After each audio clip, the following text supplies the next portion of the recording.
باشکەواتە بەگشتی مەبەستمە بزانم بە بۆچوونی تۆ ئەگەر تۆ دادوەرێک بی لە نێوان هەرێم و بەغدایە، هەرێم چی غەدرێک لە بەغاکات و بەغاش چی غەدرێک لە هەرێمەکات؟ هەرێم لەوا غەدر لە بەغداکە هەندێک با لە هەرێمەوە دەست پێ بکەم، هەندێک التیزاماتی ئیتیحادی هەیە وەکو تەسلیمکردنی داهاتی نەوت و گومرگ و بەعزە شوێنی تر کە بە ڕێژەیەکە بێت تەسلیم بە داهاتی ئیتیحادیەکان بکرێ، هەرێم التیزامی نەکردووە.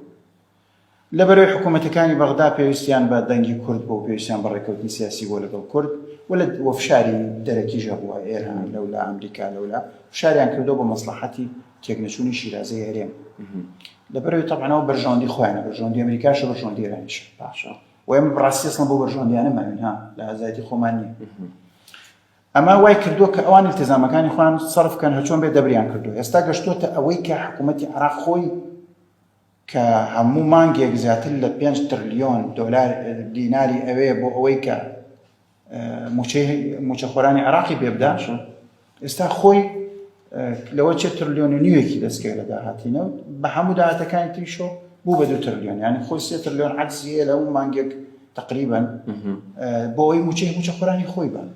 تۆ ژاتووی ئەڵێ ملیۆنێک و 2 ملیۆنێک و 200 هەزار موچەی خۆری تری هەرێمی ژێر بگرە ئەستۆ داهاتەکانیش وەختێک کە پارەیەک نەداوەتە ئێستا کە پارە ناکاڵێ ئەدەمێ، ئەمەش طبعا ئەمە تاوانیاری ئەمە باشە. ئەبوو ئەم ڕێکەوتنانە بە شکڵێکی وازەحتر بوونایە گرێویان نەکردایە لەسەر سعری نەوت کە بەرزە. من خۆم بە شەخسی ئەمەم جارێک بۆ مەسئولانە لە کۆبوونەوەیکی ڕسمیە بەڵمانەی هەرێم ئەگەر نەوت شکا ئێوە چێکەن خۆمە بازاڕە بۆرسێ و نەوت شکا چی چۆن ناشکێ و پێشبینی نازانم چی هەیە و ئێمە مسۆگەرمان کردو و کێشەمان نابێ و بەس دەرکەوت کێشەشیانێ و کێشەی قوڵیشیانێ. طبعا خاڵێکی تر کە پەیوەندی بە بەغاوە هەیە، بەغدا لە ئەسڵۆ نەهاتووە ئەم کێشەیە لە جەزرەوە شارە سەر کا بە ڕێکەوتنێک لەسەری بڕواتا کۆتایی. باشە.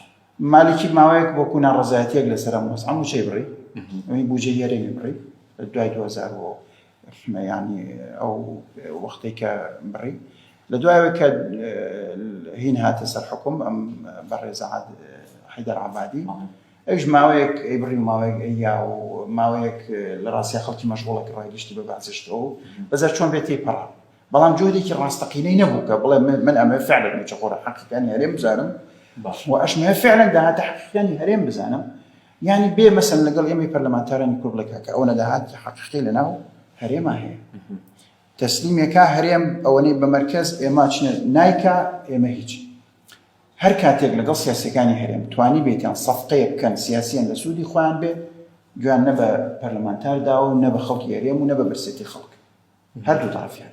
لەبەرەوە حکوومەتی ئیتیحادی وەسائلی زەختی زۆرە ئەیتوانی ئەم کێشەیە چارەسەرکە، بەڵام ئەو وەسائلی زەختی خۆی بەکارنێناوە. هەر وەختێ پێویستی بۆ بوو گەندەڵی لە هەرێم وەک سیلاحێک بۆ برسیکردن بەکاربێنێ یا خۆ دزینەوە لە مەسئولیات دەنگی بەرز کردوەوە و باسی کردووە.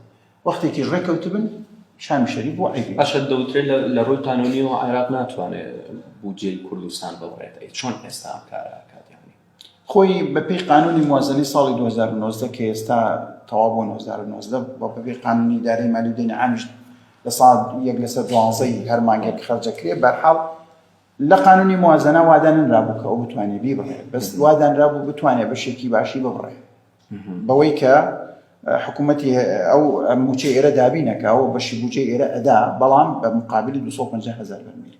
ئەگەر هەرێم ئەو 250,000 بەرمیلەی نەدا بڕی ئەوە چەندێک زەرەرە گەێنێ بە بودجەی ئیتیحادی ئەو لە بودجەکەی هەرێمی لێدا ئاشکرێ. ئەمان تەقدیراتێکیان کردبوو، بەعزێکیان ئەنارد و بەعزێکیان لێ ئەشکان، بەس لە ڕاستیاوەی ئەنار زیاتر بوولەوەی کە من بەس وجدانە بڵێم زیاتریش بوولەوەی کە پێویست ببین. هەر ناردوانە 2019 حکوومەتی هەرێم نەوتی نەدا، 2020 خۆی لە جێل کردبوو هەتا سیاری نەوچکا.